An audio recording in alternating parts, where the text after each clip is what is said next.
සංසාරයේ පියෙන් පිය පියවනින්නට ආදරයෙන් තුරුල් වේ. අතන හැරෙන විශ්වාසය දුරකුට තාත්තෙක් මිස වෙන කවුද? තාත්තෙක්ටත් දුවෙන් කියන්නේ රටක් රාජ්‍යයක්. සමහර විට ඊටත් වඩා වටින වස්තුවක් මෙලොව නැති තරම්. ඉතින් එහෙව් පියාණන්ගේ ප්‍රේමය දෙවෙනි වන්නේ නම් කාටද? කාටවත්ම නැහැ. තාත්තෙක්ට දුවෙන්ම තමයි ඉතින්. දුවෙක්ටත් තාත්තෙක්ම තමයි ඉතින්. පියාණෙනි මා ඔබේ ආදර දෝනි.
Have you ever considered how marvelous the human body is? Have you ever wondered how it all works? Now, you are going to witness the performances of the team led by Chanushi Nedma. Please welcome them with a big round of applause. Have you ever wondered how you stay alive? How does your body digest food? Well, there are natural processes that occur in our bodies daily. A big part of our daily processes may include waking up to an alarm, showering, brushing teeth, having breakfast. All these things help you be confident and achieve the best. Similarly, our cells have biological processes which help them to stay alive and achieve the best. Wishing you a very good morning, Vipashi Board of Judges, my dear beloved parents, and my dear brothers and sisters. As you all can see on the screen, today we are here to impart some knowledge about the biological processes in human body. What do you mean by that? It means the processes that can take place within living organisms that are essential and influence how an organism can interact with itself. Under this topic, we are going to explain about process of digestion, process of respiration, and process of blood circulation. Don't worry if you haven't any idea about these things, because today that you get some knowledge about it. Now, I would like to give the chance to Shaheen Manvi to explain more about this.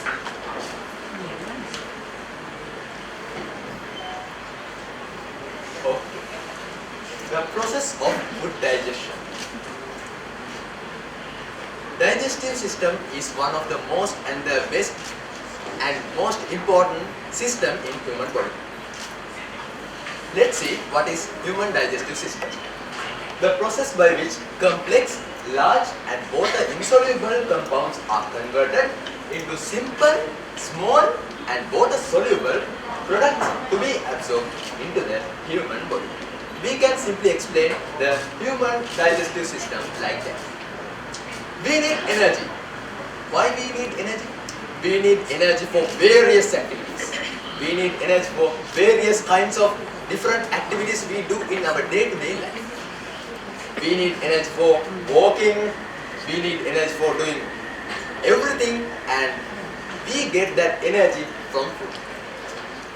The main nutrients contained in food are carbohydrates, proteins and also lipids. Carbohydrates, proteins and lipids in the food, and we consume them. When we consume the food, we get carbohydrates, proteins and lipids. Also, we get energy. We can do everything, we can do every work if we eat. If we got food, we can do everything what we can do. Now, let's identify the structure of the human digestive system. Single tube which runs from mouth to anus. Single tube that runs from mouth to anus. Enter and exit is mouth and anus. The structure has changed in different places. The single tube has changed its structure in different sites. And also, the glands that supply enzymes and other substances present at various sites. Examples for gallbladder and also pancreas is best examples. Now, let's identify about the food digestion and the human digestive system. This is mouth, also known as buccal cavity.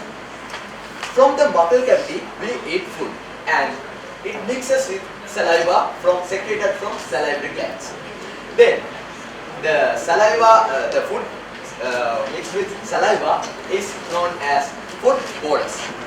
Food bolus goes from this esophagus straight to stomach. From stomach, it goes to this structure named small intestine. This is 7 meters in long. We can't identify that 7 meters long thing is inside the body, but we can see that 7 meters long tube, simple tube and not short, very long tube is inside our human body. That is 7 meters long. Then it goes this M-shaped area called large intestine. And the large intestine is the main part that absorbs water and converts the transport the undigested matter from onto rectum and anus. From mouth, anus, one single tube, and it has different shapes like this, like this, like this. And also, this do the main activities of human digestive system. Now, we are going to identify the functions of human digestive system. The functions of human digestive system, and the main function is food digestion. And then the absorption of digested end products is the second and the most important function of the human digestive system. And thirdly, removal of undigested matter is the third function of human digestive system.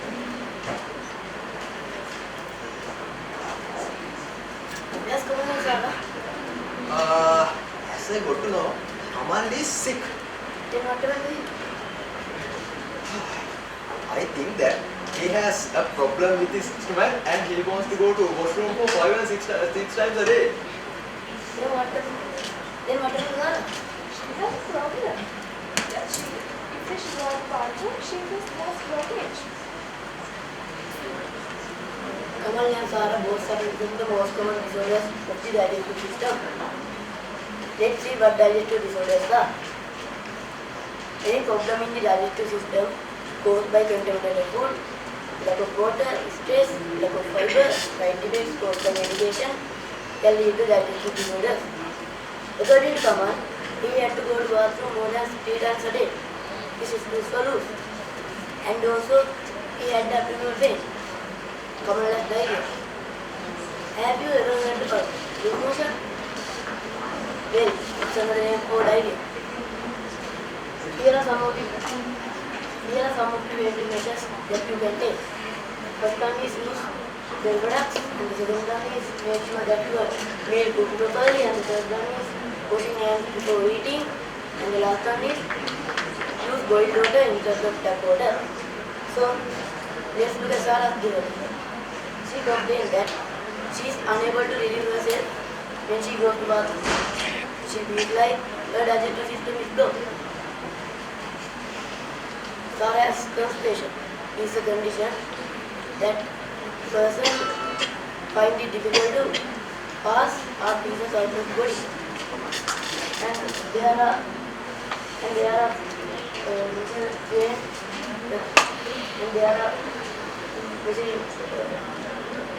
precautions measures that should be followed to prevent constipation.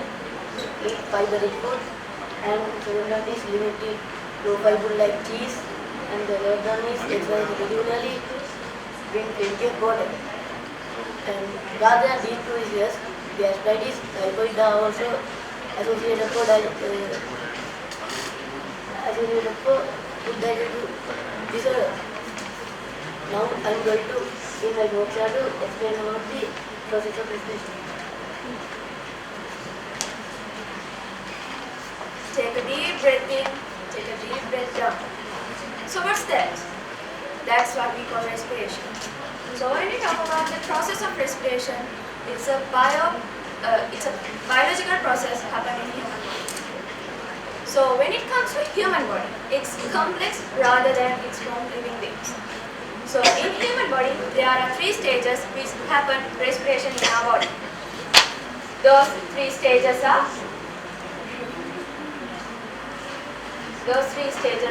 respiration happen between external environment and lungs, respiration happen in alveoli, and cellular respiration. So when we talk about the respiratory process, you know lungs plays a major role there. So this is a setup which our group have invented in order to represent the structure of the lungs. So here you can see that there are 2 processes called inhalation and exhalation. So here, this is some kind of different because we have to use our mouth here. So this Y-shaped tube is trachea and also represent bronchus. And these two balloons represent lungs. And this bottle cover shows the rib cavity which help for the production of lungs. So here, this is inhalation. And when we are not blowing, it's exhalation. So that is what we have made in order to show the process of respiration by using lungs. And then here, this is the body, and I'm going to show about the process how respiration happens here. So here we inhale from nasal cavity and buccal cavity, and also we exhale from there. So the air which we take from here flows through pharynx, trachea, pharynx, larynx, trachea, sternum, bronchus, bronchioles, and which are inside lungs. So that's how the process of respiration happens inside our body. And when we talk about the major parts of the respiratory system, there are two parts, main two parts as nasal cavity and lungs. So here, when we talk about the nasal cavity, you know it's wet inside. Have you ever experienced? Yes, I think you have experienced. Now, I think you will get the idea after I explain here. So here, it has become wet as inside it there's something called mucus inside it in order to make it wet. And there are cilia-like structures which is able to control the temperature of the air particles which we take from the outside. So here it helps there. And when we talk about lungs, as I mentioned before, it helps for the respiration of the respiratory process. So here, lungs are present inside the rib cavity. As I mentioned, rib cavity supplies the protection for it. And there's a part called diaphragm which is the lower part of the thyroid cavity. And this is a picture which shows those things. And when we talk about respiration, there are two processes as inhalation, inspiration, and exhalation. So here, when we talk about inspiration, you can clearly see that, this picture shows about it. So here, the curvature of the diaphragm decreases, and the intercostal muscle goes up. When you inhale, it means like this, you can feel like you're a balloon. It means you feel something you're taking in. And that's what we can call inspiration is. And when we talk about exhalation, you can see that you feel relief after it. It means relief. And here the diaphragm gets relaxed. That's why we feel relief. And our intercostal muscle come to the normal status as usual. So I next invite Tasara to discuss about the causes of about the diseases regarding the respiratory system.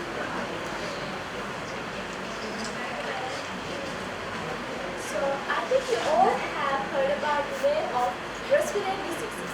In Sri Lanka, it's about 10.5% of patients are suffering from these kinds of diseases. So what do you mean by respiratory diseases?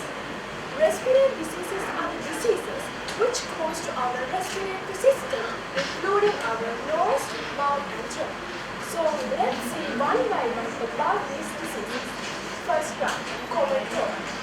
Common cold is caused by the virus. Wheezing, regarding your nose, headache, cold are some of the symptoms can be seen in this common cold. You can avoid this by avoiding dust and yeast. Second is pneumonia. Pneumonia is the most famous and dangerous respiratory disease. It is caused by a bacteria or a virus. Prolonged cough,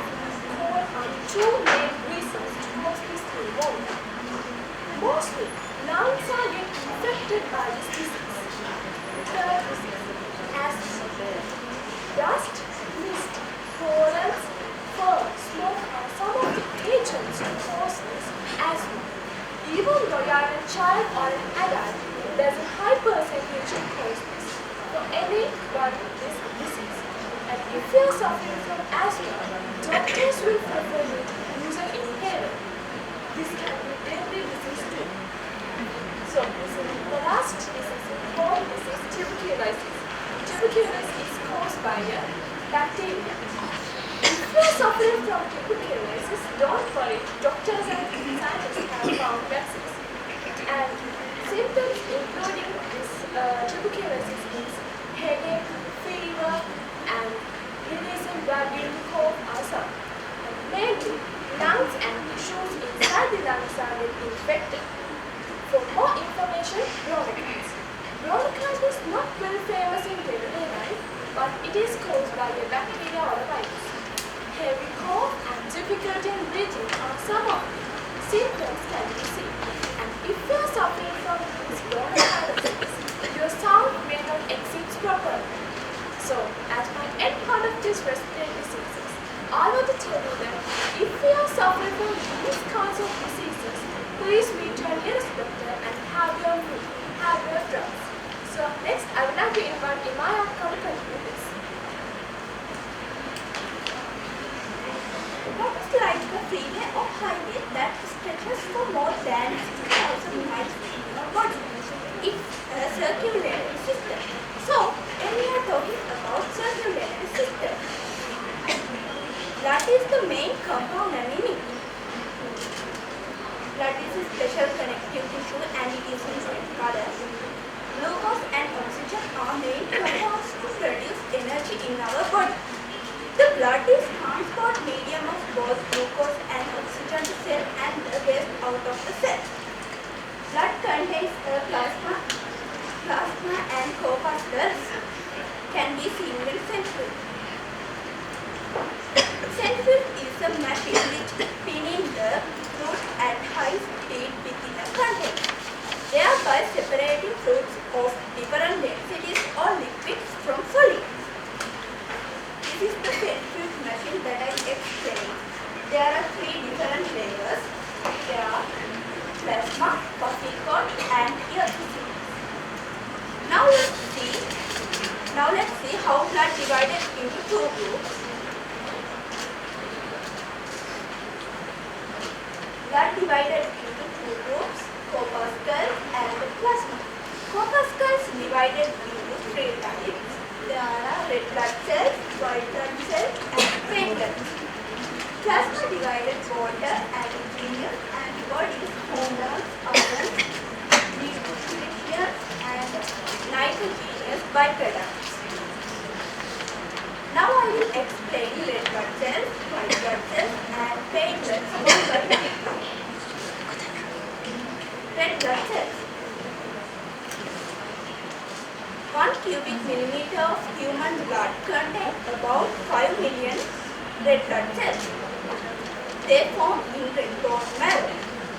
The lifespan of red blood cells is nearly 4 months or nearly 120 days. Absence of nucleus in red blood cells provides a large surface area to absorb more oxygen. A pigment called hemoglobin is present in blood and it gives it red color.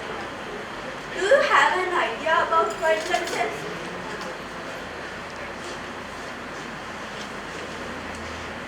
White blood cell is a type of corpuscle larger than the size of red blood cells, but smaller in number is present in blood. They are colorless and shapeless.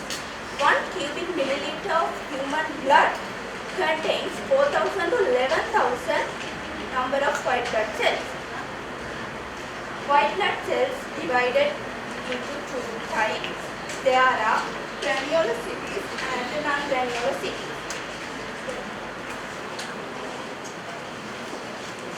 Now let's watch a small video for a better understanding. This video is about how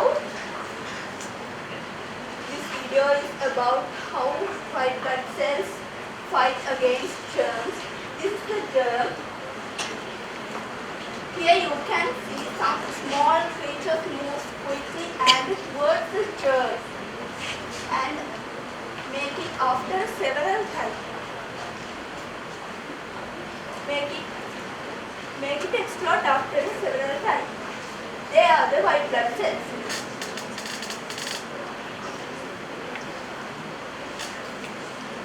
The last corpuscle type is platelets.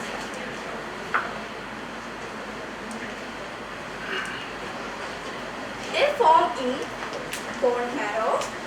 The lifespan of platelets is approximately 5 to 7 days due to diseases like dengue and leptospirosis. Platelet count drops drastically. There are some common functions of blood.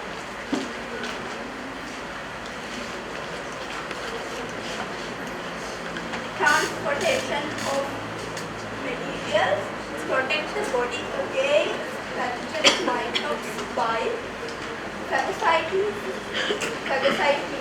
and by producing antibodies. Maintenance of chemical coordination and homeostasis among tissues and organs. Now we move to blood circulation. So I would like to invite Gayasha Malliko to explain about circulatory system.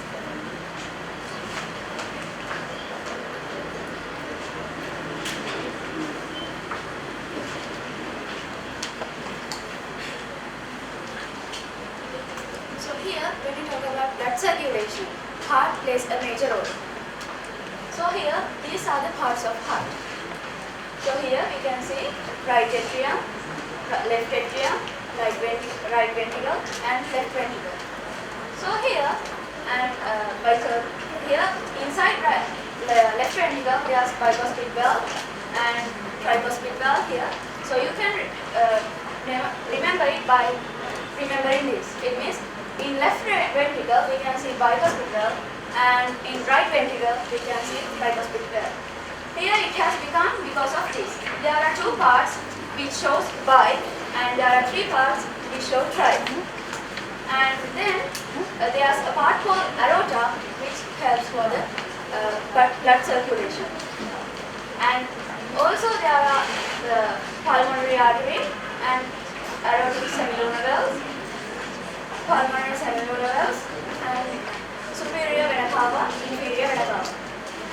So here blood enters from here and leaves from here.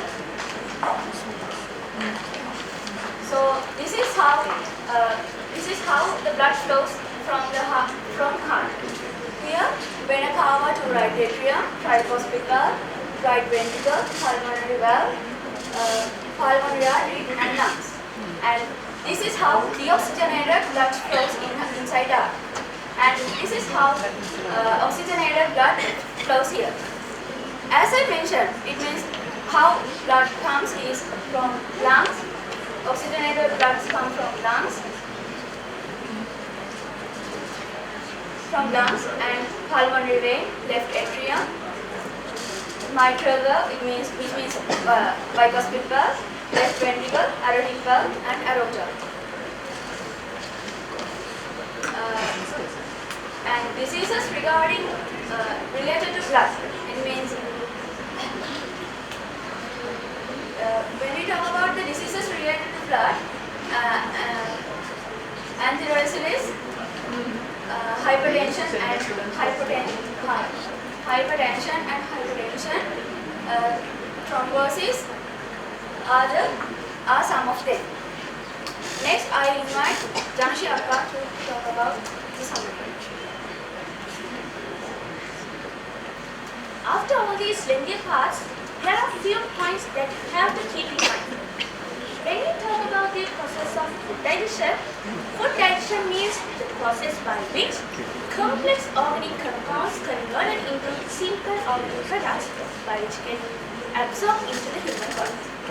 For this process, enzymes are really important, and glucose from carbohydrate, fatty acids and glycerols from lipids, amino acids from proteins are the end products of food digestion. When we move on to the process of respiration, process of respiration means the process of oxidation of simple foods within the cells. So here, during the anaerobic and aerobic respiration, part of energy lost as heat and the rest will deposit as ATP as chemical energy. Now let's see what are the important points for process of blood circulation. There are two main functions that you have to know. The first one is circulating substances in the body and the other one is protecting the body from microorganisms. We can divide blood into two parts as blood cells and plasma. And the final thing is, heart functions as pumping machine in blood circulatory system. So, this is the end of our presentation. I would like to thank for your precious time and attention today. We'd like to invite Tinuli Induari to entertain you all with her melodious voice.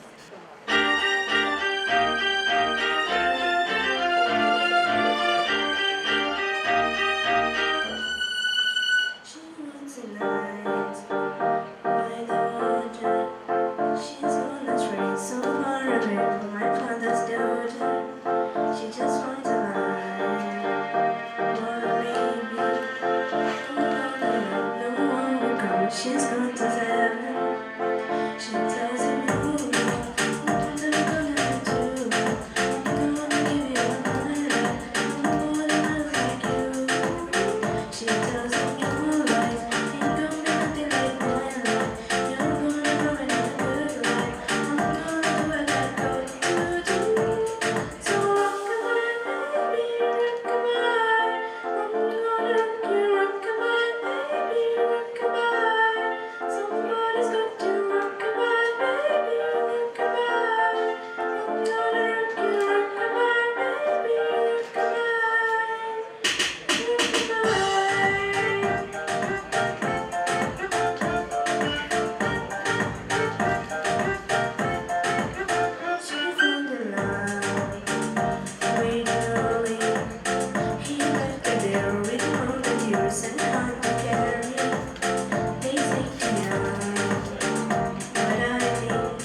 stand for the final presentation. The best presentation group and the best presenters will be decided by the Board of Judges after watching this presentation. Please give a big round of applause to the team led by Yumira Chandra. So yesterday, I had my dessert exactly on this time. Yeah, please. But today, where's my dessert? Not this, but not only me, right? Most of you might think, aren't they going to give us a dessert? But the fun fact is, dessert means a combination of different components like flour, sugar, eggs and butter. In chemistry, most of the things act like a dessert because in chemistry, everything is a combination of chemical substances. So it means it's a chemical bond. But in chemistry, why everything makes a chemical bond? Yes, we chief guests, honorable judges and parents and our brothers and sisters. Now let's find out why in chemistry everything makes a chemical bond.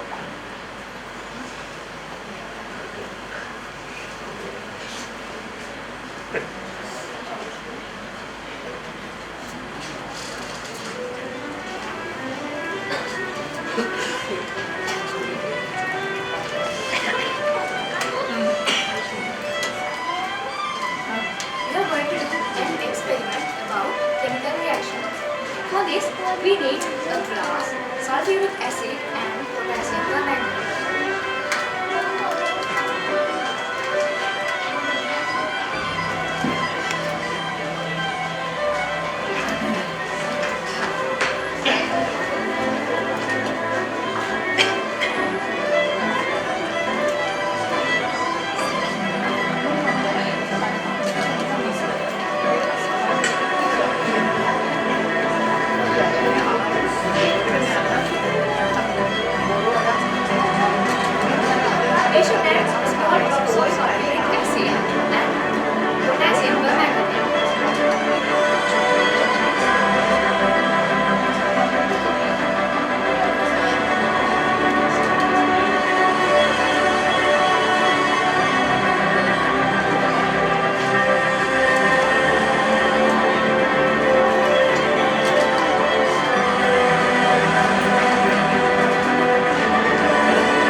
Thanks for your help. Now, that's a chemical reaction.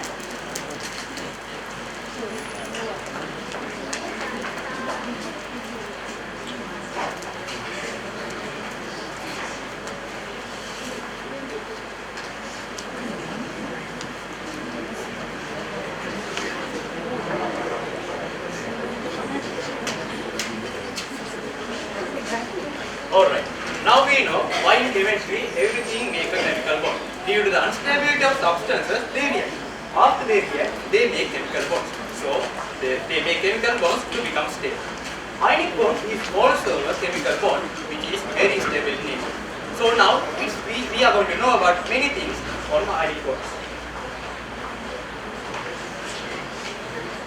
Alright, now let's talk about the ionic bonds. Before that, can I ask a question?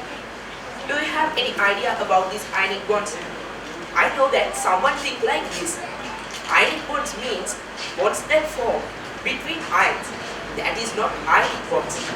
So first of all, we'll see some examples and finally we'll see what is the real meaning of these ionic bonds. So first of all, we'll take the sodium atom. The electronic configuration of sodium atom is 281 and the electronegativity of sodium is low. So it means it's an electropositive metal. So the sodium atom can easily lose an electron and it creates the sodium ion. In here, you can see the formation of sodium ion. Before that, in this side, you can see the details of sodium atom. Atomic number of the sodium atom is 11. And the electronic configuration, as I said earlier, is 281. And number of protons are 11. Number of electrons are 11. So the total charge is 0. So in here, you can see there is a losing of an electron and it creates the sodium positive ion. Now it's a cation. So in here, you can see the details of the sodium positive ion. The atomic number of sodium positive ion is 11. And the electronic configuration is now 2 and 8. Now it is stable. So the number of protons are 11 and number of electrons are now 10. So the total charge is +1. In here, you can see the equation for making sodium ion. So the sodium atom is losing an electron and it creates the sodium positive ion. So now, let's move to the chlorine atom. The electronic configuration of chlorine atom is 287 and the electronegativity of chlorine atom is high. It prefers to take electrons and it creates the chlorine ion. So in here, you can see the formation of chlorine ion. Before that, in this side, you can see the atomic number and other details of the chlorine atom. So the atomic number of chlorine atom is 70 and the electronic configuration, as I said earlier, is 287. And number of protons are 70 and number of electrons are 70. So the total charge is 0. In here, you can see there is a gaining of an electron and it creates the chlorine negative ion. Now it's an anion. In here, you can see the details of the chlorine negative ion. The atomic number of chlorine negative ion is 17. And the electronic configuration of chlorine negative ion is now 288. Now it is stable. And number of protons are 70. Now the number of electrons are 18. So the total charge is -1. In here, you can see the equation for making chlorine ion. Chlorine atom is taking an electron and it creates the chlorine negative ion. So in summary, for what I mentioned earlier is neutral atoms can easily make negatively charged ions by gaining electrons. Also, neutral atoms can easily form positively charged ions by losing electrons. So let's move how this sodium chloride compound is created. So since the sodium positive ion and chlorine negative ion is oppositely charged, they bind to each other by strong electrostatic attractions and form the compound called sodium chloride. So now finally we will see what is the real meaning of these ionic bonds. Ionic bonds means bonds that form due to the strong electrostatic attractions between the positive and negative ions produced by the exchange of atoms known as electrovalent bonds or else ionic bonds. Sodium chloride is a compound with ionic bonds. So such compounds are known as ionic compounds. So there's a big relationship between ionic bonds and ionic compounds. So let's move for a new topic, ionic compounds.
there's a chemical process like ball and ball.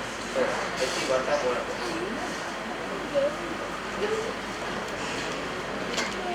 Covalent bonds. Sharing electrons between atoms is another method of forming the bonds among them. Joining atoms by sharing electrons between a pair of atoms is referred to as the covalent bonds. It is divided into two parts. They are homoatomic molecules and heteroatomic molecules. Sharing electrons between the atoms of the same kind gives rise to the homoatomic molecules, such as oxygen, fluorine, nitrogen, like that. Sharing electrons between the atoms of the different kind gives rise to the heteroatomic molecules, such as water, methane, and ammonia. Let's see some examples.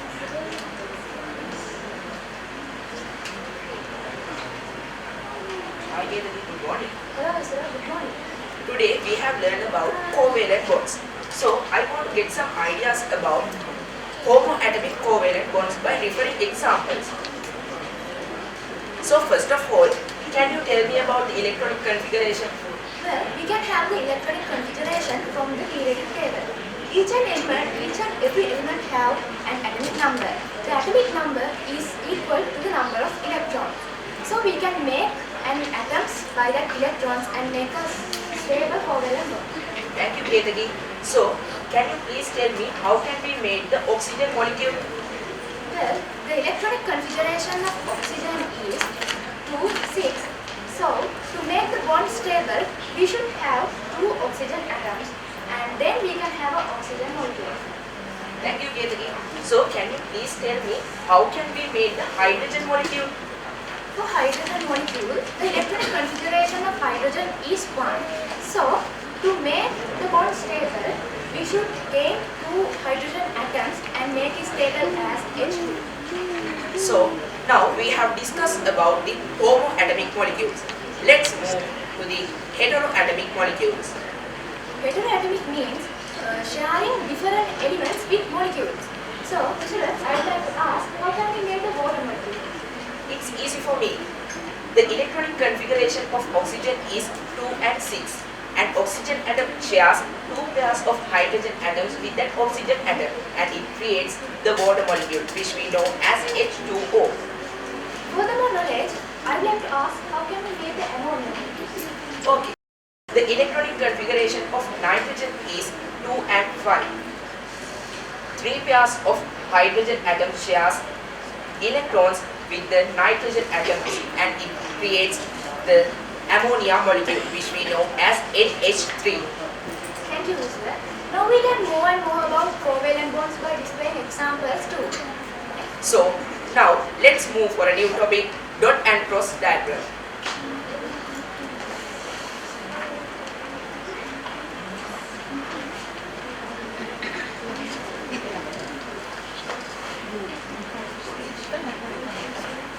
As a similar class explanation, now you know how to draw a covalent bonds correctly and rightly.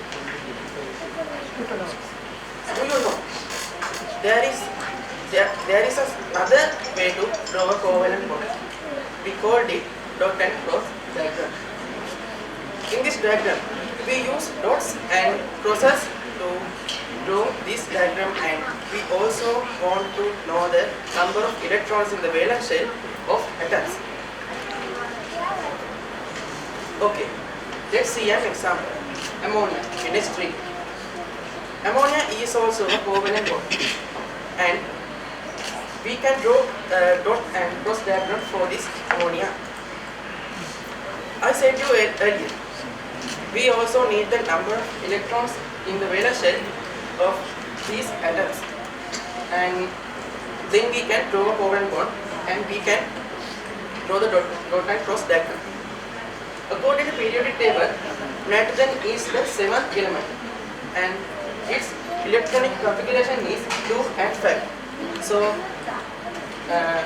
5 electrons in, for nitrogen has 5 electrons in the valence shell, and hydrogen is the first element. So it has 1 electron in the valence shell. Okay, now we can draw the covalent bond like this. Here you can see we draw the covalent bonds like this. Okay. What do you think? Now do we success? No, not yet. Now we have to draw the dot and cross diagram. So let's see how to draw it. First of all, we need to do our selection. I mean, we need to select dots as one atoms, number of electrons in the atoms, and other atoms number of electrons in the valence shell as process. So like this, nitrogen as dots and hydrogen as process. So after our selection, we can do our dot and cross diagram. So you can see on this screen how we draw it. And here, nitrogen has 5 dots, and they are represent the number of electrons in the valence shell of nitrogen, and 3 crosses, they are represent the number of electrons in the valence shell of hydrogen. Okay. Not only these, there are lots of methods to draw covalent bonds, chemical bonds and compounds. So let's see the Lewis structure.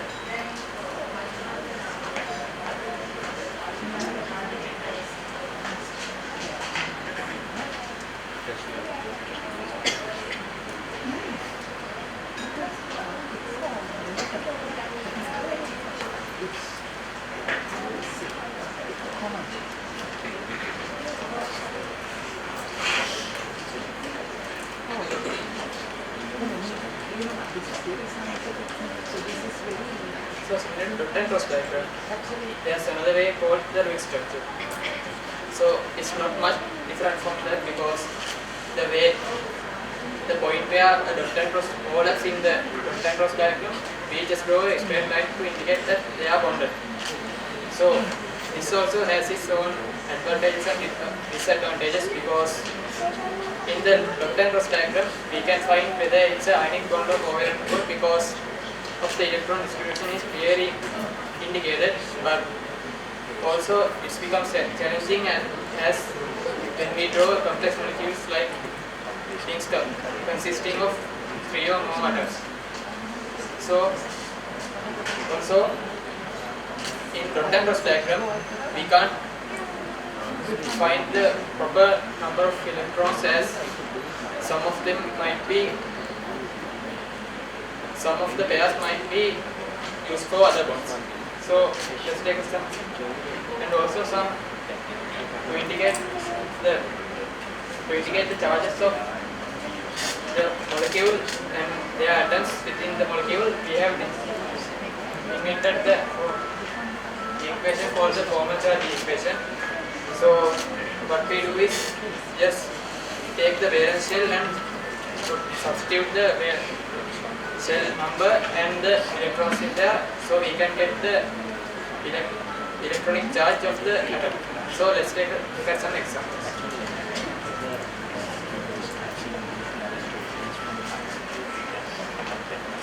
So now we know that how to draw this diagram for any. So for an example, let's see how to draw this structure for the chlorine molecule. Here, we use only line segments to show 2 electrons which are bonded by the 2 atoms. So without using the dots and crosses, we use only a line segment between the atoms. So the atoms which are not bonded to each other, they are shown as dots and that are around the atom. So I invite participants to talk about furthermore.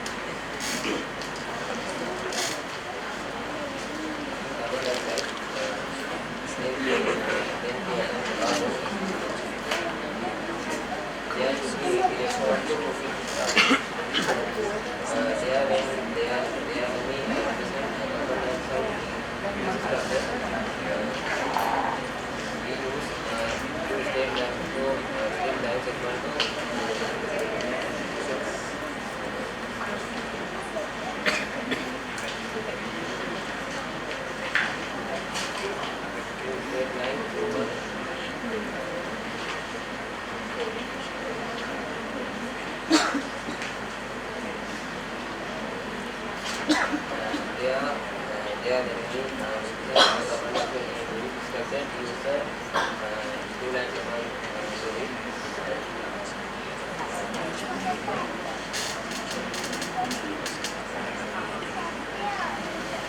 According to the whatever is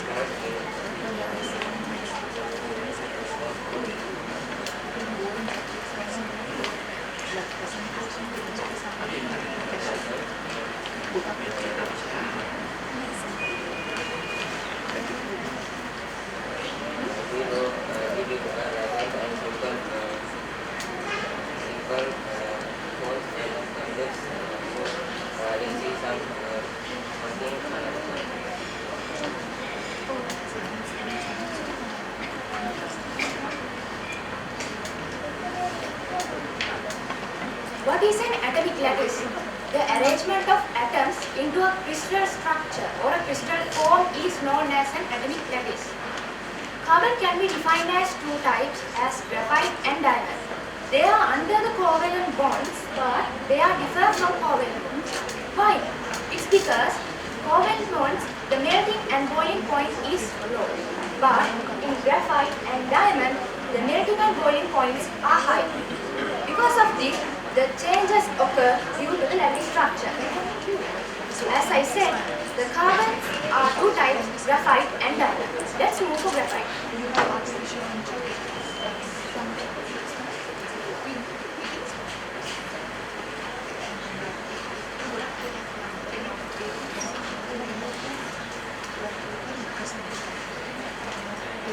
So, in the top of graphite, the atoms are arranged in layers in an hexagonal shape. So, because of that, the strength is low, but it also means that it has free valence electrons, which means it can also conduct electricity. So, it's the only type of shape of carbon that can conduct electricity.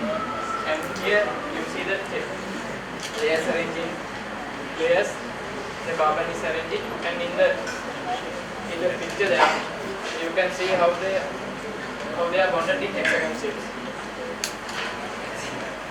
So in here I have a small piece of graphite which is, you see, changes the reflections according to the angle we look at.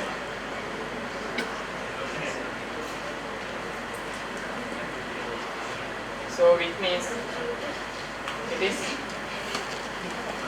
Pilo problem, and also we can, because of its arranging layers, it's also used as critical as it's easier to work with, and also durable and stable because as we know, carbon is the constituent in our life that make most of the body.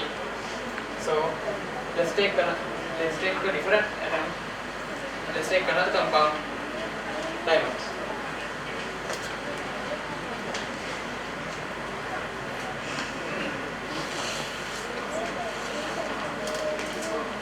In this world, there are lots of metals around us, like this projector, like this board. Okay, but I have a question. What is the hardest substance in the world? Maybe someone say it is iron, or someone say it is titanium, but they are not. The answer is diamond. Okay, now you are wondering, how it happened? How diamond become the hardest substance in the world? According to chemistry, diamond is a three-dimensional lattice in which every carbon atoms and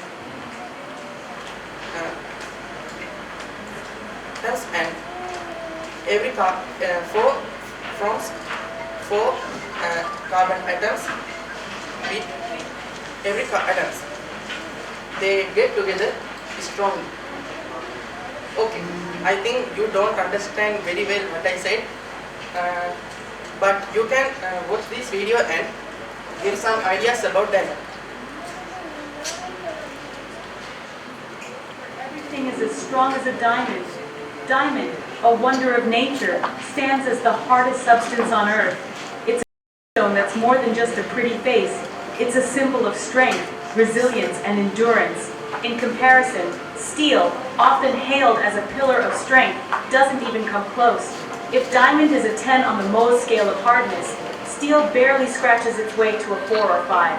What about titanium, the stuff of aerospace and medical marvels? It's a 6. And our golden standard, literally gold, it's way down there at 2.5. So next time you think of strength and durability, remember the diamond.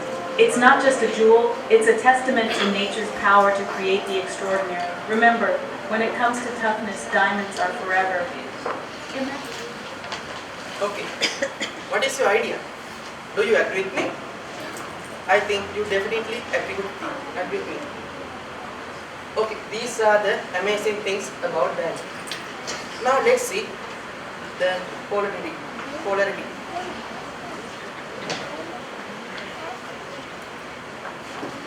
Before we learn in the polarity, if you need to attract someone towards yourself, you should have some potential, right? So the potential or the energy of an atom to attract electrons towards itself we call electronegativity. As you can see in this table, in the periodic table, every atom has a value for electronegativity except helium, neon and argon. Helium, neon and argon, also we call the noble gas elements, are very stable in the nature, so they do not have electronegativity values. According to the scale, also we call the Pauling scale, which we use to measure the electronegativity values. Currently, we present the chlorine, oxygen and nitrogen as the highest values for electronegativity. After that, when two atoms bond each other and may form a covalent bond, one atom is more positive or negative than the other atom. But in this example, we take hydrogen fluoride. In the fluorine atom, fluorine is the most electronegative element according to the Pauling scale, so it becomes more negative than the hydrogen. And we know that hydrogen is more positive. So because of the fluorine gets a minus charge while hydrogen gets the positive charge. This happens because of the polarization. This polarization affects on every bond in our world. So ionic bonds, covalent bonds, or ionic compounds, or covalent compounds. Let's see some examples or differences between ionic compounds and covalent compounds.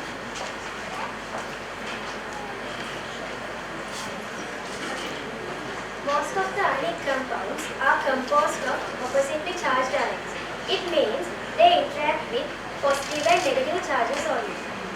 Covalent bonds they mostly exist as a raw compound and voltage in several levels. In ionic compounds, they have a solid crystalline form at the room temperature like sodium chloride and potassium chloride. But the covalent bonds, most of the compounds survive at room temperature, gaseous and critical. In ionic compounds, they have high melting and boiling points. As example, sodium chloride has 801 melting points and 1413 boiling points. It means they have high melting and boiling points. But covalent bonds generally they have low melting and boiling points. But when we compare it with the lattice compounds, they have high melting and boiling points. Ionic bonds conduct electricity in fused state and the aqueous solution. The aqueous solution of covalent compounds do not conduct electricity. Most of the ionic compounds are soluble in water. Not all the compounds, but some are soluble in water.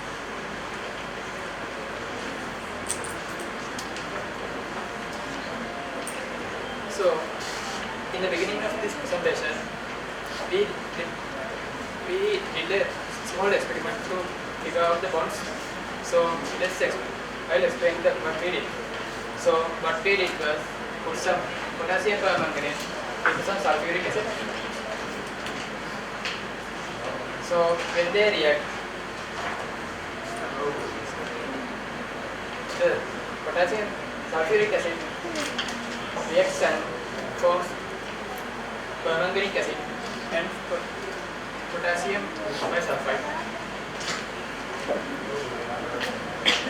And the permanganic acid gets dehydrated, and that's what we see as this fire.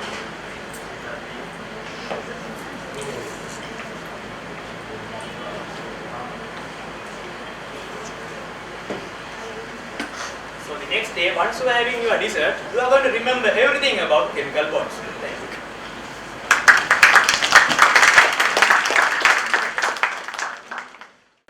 Once more, we'd like to invite Samantha Bimanya to divert you with her euphonious voice.